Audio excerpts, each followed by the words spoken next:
മാനസദസ്സിനൊന്നിനും കഥകൾ പറഞ്ഞു തരാൻ മുത്തശ്ശന്മാരില്ലാത്ത, കൂട്ടുകൂടി കളിക്കാൻ കൂട്ടുകാരില്ലാത്ത തിരക്ക് പിടിച്ച ഈ ലോകത്ത് ഒറ്റയ്ക്കായി പോകുന്ന നമ്മൾ കുട്ടികൾക്ക് വീട്ടിൽ ഒരു കൂട്ടുകാരനുണ്ട്. അതാണ് നമ്മുടെ പുസ്തകങ്ങൾ. നമ്മോട് സംസാരിച്ച് നമുക്ക് നല്ല അറിവ് പകർന്ന് നമ്മെ നേർവഴിക്ക് നടത്തുന്ന നല്ല കൂട്ടുകാർ. പുസ്തകങ്ങൾ നമ്മെ ദൂരദേശങ്ങളിലേക്ക്, നിഗൂഢമായ പ്രദേശങ്ങളിലേക്ക്, അപരിചിതരായ വ്യക്തികളിലേക്ക്, ആകാശത്തിന്റെ അനന്തതയിലേക്ക്, എന്തിനേറെ ആഴയുടെ അഗാധങ്ങളിലേക്ക് നമ്മെ കൂട്ടിക്കൊണ്ടുപോകുന്നു. അതെ, പുസ്തകങ്ങൾ നമ്മുടെ ഉറ്റ ചങ്ങാതിമാരാണ്. ചിരിപ്പിച്ചും ചിന്തിപ്പിച്ചും അത് പകർന്ന് മൂല്യങ്ങളിൽ ഊട്ടിയുറപ്പിച്ച് എൻ്റെ സ്വഭാവത്തെ സ്വാധീനിക്കുന്ന നല്ല കളിക്കൂട്ടുകാർ.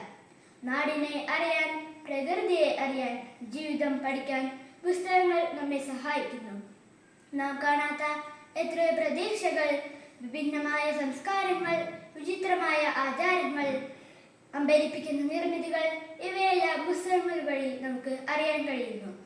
ആഫ്രിക്കയിലേക്കും യൂറോപ്പിലേക്കും ഗൾഫ് രാജ്യങ്ങളിലേക്കും നമുക്ക് യാത്ര ചെയ്യാം. അവരുടെ വേഷം, ഭക്ഷണം, കളികൾ ഇവയെല്ലാം കണ്ട് ആസ്വദിക്കാം. അവരോട് ചങ്ങാത്തം കൂടാം. ഒരു വ്യക്തിയുടെ സമഗ്ര വളർച്ചയ്ക്ക് പിന്നിൽ പുസ്തകങ്ങൾ വഹിക്കുന്ന പങ്ക് വളരെ വലുതാണ്. പുസ്തകങ്ങളും ചങ്ങാതിമാരും ഒരുപോലെയാണെന്ന് പറയാറുണ്ട്. ഒരു നല്ല പുസ്തകം ഒരു നന്മയുടെ പാതയിലേക്ക് നയിക്കും. തെളിഞ്ഞ വായന ഒരുവന്റെ മഹത്വം വിളിച്ചു പറയും.